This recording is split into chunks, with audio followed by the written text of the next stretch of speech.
Bueno, muchachos, ahora, hasta el momento, nosotros ¿qué tipos de datos hemos manejado? Hemos manejado números. ¿Qué más hemos manejado? ¿Qué más hemos manejado, muchachos? Igual podemos hablar. ¿Qué más? Símbolos, ¿qué más? Símbolos y booleanos, ¿cierto? Símbolos y booleanos. Esperen, yo conecto esto. Ay, carajo. Esperen. Está al revés.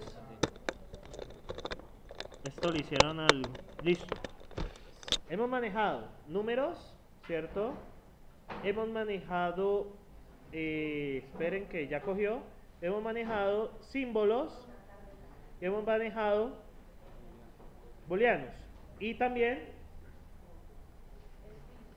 string. Hemos manejado estas 4 cositas hasta ahora, ¿cierto? Pero esto tiene ciertas limitaciones. Algunos en el taller les tocó un punto, ¿cierto? Que consistía en lo siguiente, ¿cierto? Usted tiene 5 notas y desea sacar el promedio. ¿Qué le toca hacer?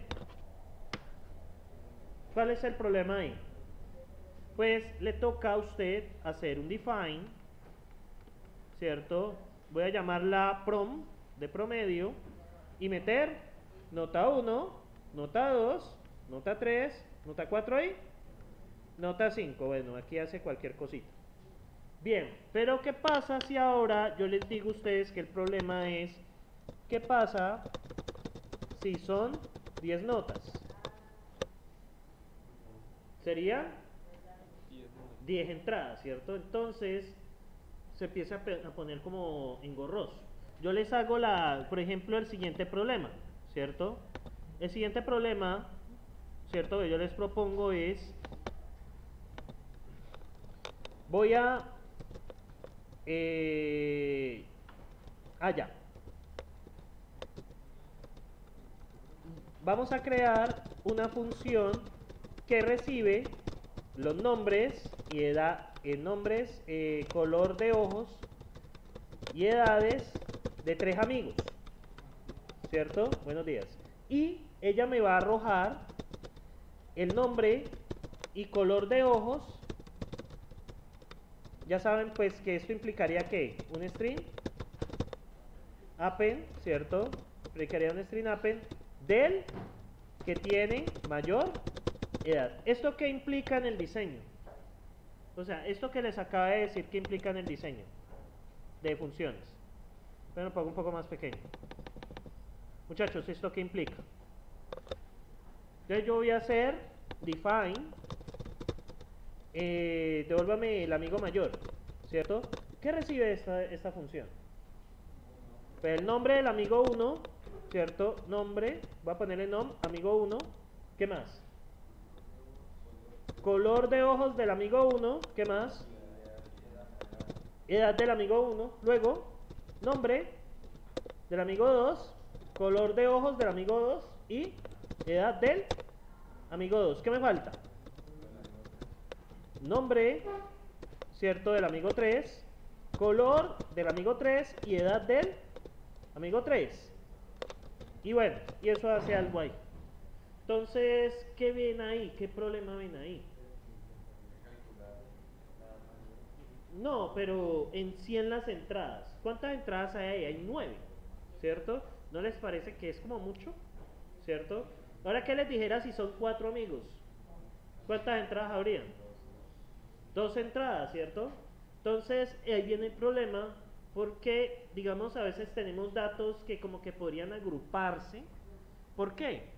Porque yo podría como agrupar, bueno, cada amigo tiene lo mismo, ¿cierto? Cada amigo tiene un nombre, un color de ojos y una edad. ¿Por qué yo no los agrupo en uno solo? Si yo agrupara en uno solo, ¿cuántos datos habrían en este caso? 3, ¿cierto? Porque cada dato contendría los datos de cada amigo, ¿cierto? Entonces, a eso se le conoce como estructuras. Las estructuras ahora nos va a permitir agrupar información. Para los que estén viendo HIPPO, es muy similar a los objetos, pero la diferencia es que los objetos tienen comportamiento, ¿sí? Esto no tiene comportamiento. Ya lo verán en hipo. Esto solamente tiene información, ¿sí? ¿Qué pasó con hipo? ¿Ya vieron clase? Todavía no. Y que les toca reponer el domingo, ¿verdad? ¿Cómo? Él tiene que reponer antes de que se acabe diciembre, porque les explico, es un tema legal. Nosotros tenemos contrato hasta el 20 de diciembre, que corresponde a la mitad del semestre, 9 semanas. Y esas clases deben estar cumplidas. Entonces, ustedes tienen que, eso tiene que estar arreglado antes del 20 de diciembre. Es lo único que les puedo contar, ¿sí? Bueno, muchachos, pero nosotros estamos bien, porque nosotros venimos los festivos. Muchachos, es mejor venir un festivo que pelear por reponer clase, ¿o no? La verdad, sí. Entonces, bien, muchachos, entonces ahora lo que vamos a hacer es introducirlos a algo nuevo que nos permita agrupar estos tipos de datos sencillos, ¿cierto? Los tipos de datos sencillos que ustedes manejan hasta ahora. No sé, está aquí. ¿Ve qué se hizo? Aquí están. Que usamos números, símbolos, booleanos y string. Entonces, a eso se le va a conocer como estructuras. Para introducirlo a las estructuras, ¿cierto? Voy a pensemos en algo sencillo. Pensemos en un sistema de coordenadas en un plano cartesiano. ¿Cuántas coordenadas tiene que haber para ubicar un punto en un plano cartesiano que necesito? Necesito dos coordenadas, el X y el Y, ¿cierto? Si yo diseñara una función que trabajara en un sistema de coordenadas, por ejemplo, una función que también lo hicieron en el taller pasado, era calcular la distancia entre dos puntos.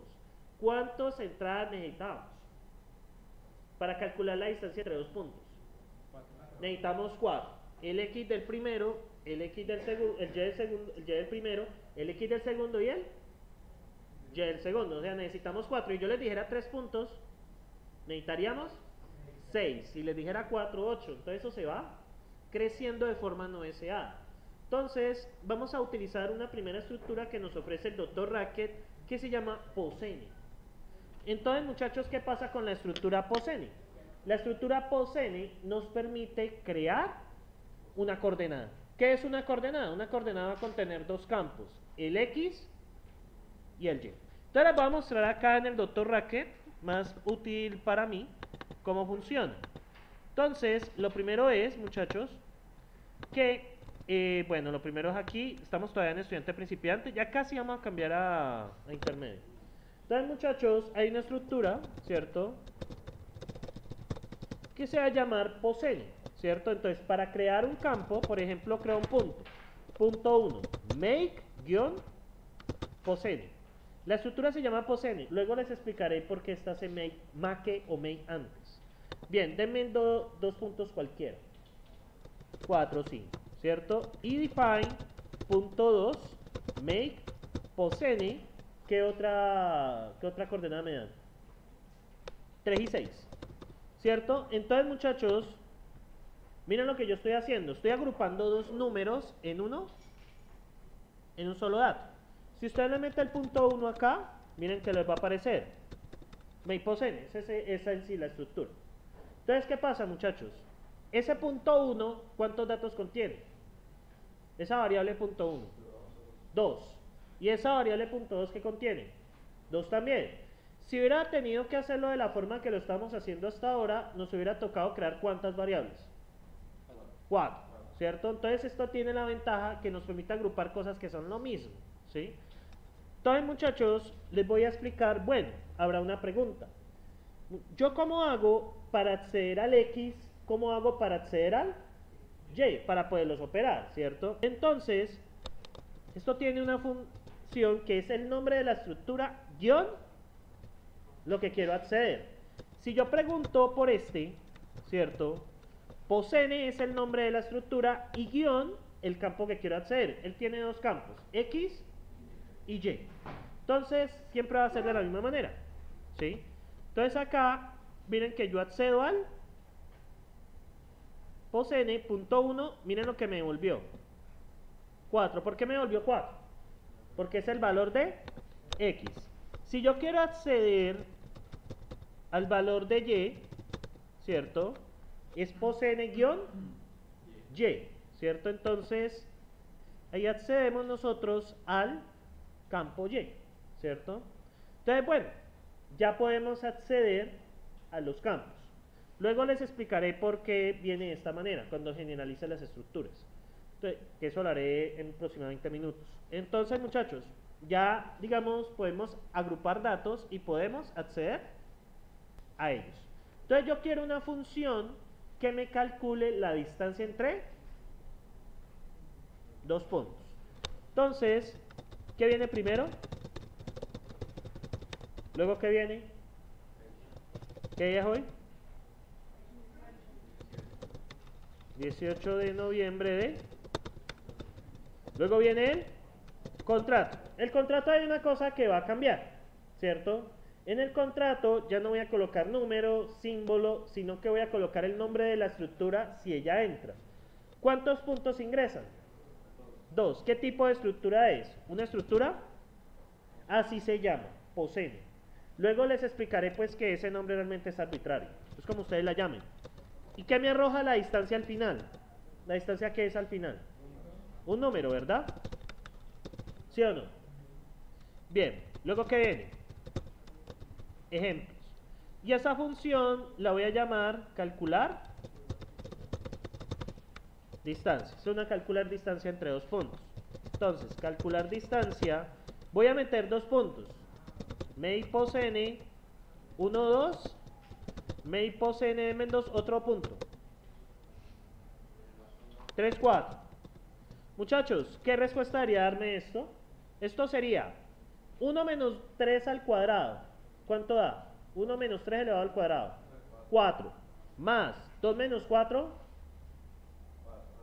4 al cuadrado. Esto debería darme CQRT de 8, que no sé cuánto es. ¿Sí? El CQRT de 8 es aproximadamente como 2.2 por 2.2. No, ¿ve? 3 no puede ser, es como 2.5 por 2.5. Bueno, más o menos es por ahí. Vamos a ver cuánto es. 2.8. Sí, 2.8 y es número irracional, ¿no? No hay nada que hacer ahí. Bien, muchachos. Denme otros dos puntos arbitrarios. 2, 3 y 6 y 7. Bien, observemos. 2 menos 6 elevado al cuadrado. 4 al cuadrado es 16. Guárdenlo, por favor. 3 menos 7, 4. 16 al cuadrado. Entonces sería raíz de 32, ¿cierto? Raíz de 32, a ver si saco, sería 16 por 2, sería 4 raíz de 2. ¿Estamos de acuerdo? ¿O no me siguen? 32 es 16 por 2. Utilizando las propiedades de las raíces, puedo sacar el 16, me queda 4 raíz de 2. Entonces esto es 4 por SQRT de 2. ¿Estamos de acuerdo? Es el mismo mico con... Entonces 4 por 1.4142, si no estoy mal. Bien. Ahora sí, viene lo interesante. Define, calcular, distancia, ¿cierto? Entonces, viene punto 1 y punto 2. No es necesario el com. Entonces, viene SQRT, raíz cuadrada de ¿qué? De la suma de ¿qué?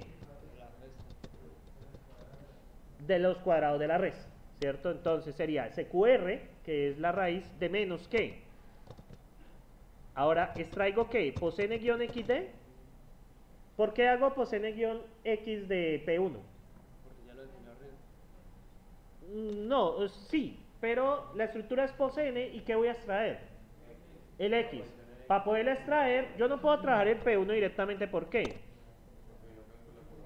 Calcula con los dos, no me sirve. Entonces sería posn-x de P1 y posn-x de ¿quién? P2. Hago la resta y la elevo al cuadrado. Y luego acá mismo viene lo mismo, pero ¿con quién? Con la segunda coordenada, con y. Entonces viene la diferencia de las x más la diferencia de la y elevado al cuadrado. Entonces, hacemos esto. Bueno, cierro el más, cierro la raíz y cierro la función. Y pues, ¿qué falta hacer? Como son números irracionales, pues ni modo, no podemos usar checkExpect. Entonces,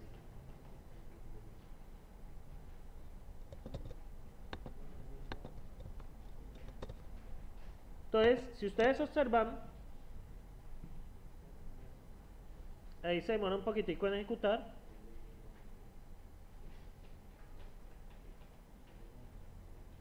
Queden ahí. Entonces vamos a verificar si eso es cierto. 4 por, el primero es SQRT de 8, ¿no? 2.82 y el segundo es 4 por SQRD de 2. Perdón, 4 por SQRT de 2. 5.65, entonces está bien, ¿sí? La verificación que nosotros habíamos hecho. Entonces, muchachos, hagan el siguiente ejercicio. Ahí pues, en el computador. Entonces, van a calcular una función que recibe 3 puntos, ¿sí? Y va a devolver el que es más cercano a 0, al punto 0, 0. ¿Sí me siguen allí? ¿Qué les toca hacer? Entonces, ¿qué les toca hacer acá? Entonces, ¿el ejercicio cuál es? Entonces, el ejercicio es una función que recibe 3 puntos, ¿cierto? Que recibe 3 puntos y retorna el punto más cercano a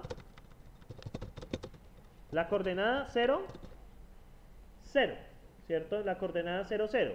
La recomendación, usen la función de distancia como función auxiliar, porque pues, no les toca. Recuerden que las funciones auxiliares sirven para no estar repitiendo código. Entonces, muchachos, manos a la obra, ¿cierto? Un consejo, comparar distancia. Entonces, ¿cómo comparan? Distancia entre la coordenada 0, 0, P1 con la distancia 0, 0, en P2 la distancia 0, 0 con P3. Esa sería la primera comparación, es decir, comparan P1 con P2 y P3. Ya si esa comparación no dan, entonces comparan P2. Ya no es necesario comparar. ¿Sí me siguen allí? La primera comparación comparan el primero con el segundo y el primero con el tercero. Si cumple que P1 y la distancia entre P1 y 0, 0 es menor que la distancia 0, 0 y P2 es menor que la distancia de 0 y P3, ¿cuál sería el punto más cercano? P1. En otro, listo, si eso no da, ya pueden comparar P2 con P3. Y si eso no da, pues devuelven P3 directamente. ¿Sí me siguen la comparación allí? Para no tener que hacer comparaciones redundantes. Comparan el primero con el segundo y el primero con el tercero. Luego comparan el segundo con el tercero. Si esa tampoco da en el else, devuelven P3. Manos a la obra.